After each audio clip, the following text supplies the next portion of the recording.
Монгол улсын их сургуульд их хэл бичиг их хэл соёлын мэрэгчлэн бэлтгэж эхэлсэн Монгол хэл шинжилгээний тэнхимийн 80 жилийн эрийн мэндийг нийт эрдэмтэн судлаач Ахмад багш нар төгсөгчд үе үеийн суралцагч та бүхэндээ хүргэж байна.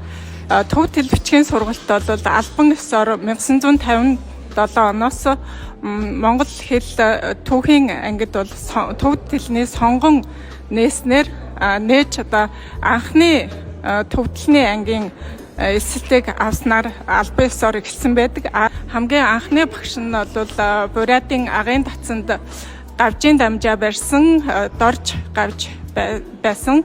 За дорж гавжийн бол хамгийн гол сургалтын хэрэглэгдэхүүнийг танилцуулъя. За энэ дорж гавшийн 3 дэвтэр төвд хэл бичигт суралцах дэвтэр гэж алдартай ном. Энэ ном бол нийт 3-5 жилийн сургалтын хөтөлбөрийн хүрээнд бол хамгийн гол хэрэглэгдэхүүн болж ирсэн ийм сурах бичиг байгаа.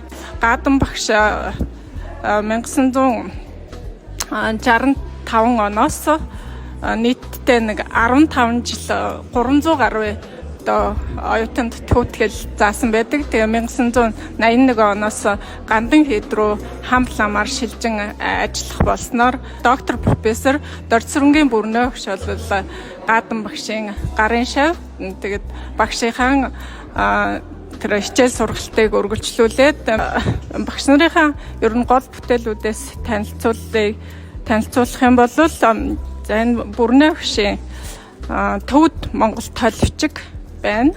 За энэ оюутан байхад бидний хамгийн гол гарын авлага болж байлаа. Одоо ч гэсэн бидний зөвхөн оюутан бидний гэлтгүү ер нь бол нийт төвд хэл суралцагчдын ийм ширээний тойл бичиг. За мөн багш маань энэ Монгол төвд тойл бичиг байна. За тэгээд сургалтын яг хэрэглэгдэхүүн сурах бичгийн тухайд гэвэл энэ Бүрнээ багшийн маань бас энэ төвд хэл бичигт суралцах дэвтэр хэл шинжилгээний анги оюутнуудад илүү их тохиромжтой ийм сурах бичиг байдаг. Ардын багш доктор профессор Чоймо багш маань бас төвд хэлийг зааж байсан. За тэгээд энэ 1995 онд бол энэ Шав Бүрнээ багштай шавтайгаа хамтраад энэ сурах бичгийг ингээд төвд монголоор зохиосон байдаг. За Тэрүүш багшийн маань энэ маш олон судалгаа шинжилгээний бүтээлүүд гараад хэрэглэгдэхүүнүүд байна.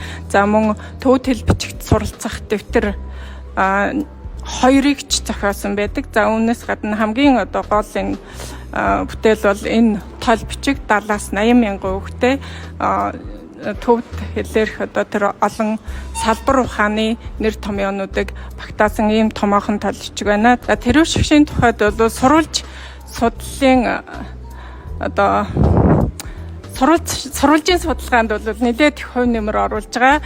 Энэ хутагтгээгийн намтрыг орчуулах, за мөн түүхэн сурвалжуудыг орчуулах ажлыг бол их сүүлийн үед их дөрвтэй хэвлүүлж гаргаж байна. За энэ үүлэн эсэлж байна. Калидасын, за энэ нийт сан тахилгын судрууд, за тэгээд энэ жанжаа орл бид орж гэгэний цайдаг, за мөн сүм пам бишэлжийн өөрийн намтар гээд, за мөн цэмбэл гүүршийн хор чойнжин буюу Монголд шашин ном дэлгэрсэн ёс, за тэгээд дарам далаан хор чойнжин гээд маш олон зохиол бүтээлийг бол монгол хэлэнд төвд хэлнээс орчуулсан. Ер нь бол төвд хэл тутах зохиол гэдэг бол зөвхөн хүмүүс лам нарын хэл гэж ойлгодог. Гэтэл бол зөвхөн лам нарын хэл гэж хэлэх боломж аргагүй. Төвд хэлээр бол шинжлэх ухааны олон салбарын ном зохиол байдаг. Манай Монгол эрдэмтэн лам нар гэхэд төвд хэлээр гин байдлаар 500 гаруй Монгол эрдэмтэн лам 1-30 хүртэлх бот зохиолыг ер нь тойрвсон гэж тоон мэдээ судлаачдын судалгаагаар батлагдаад ингээд явж байгаа.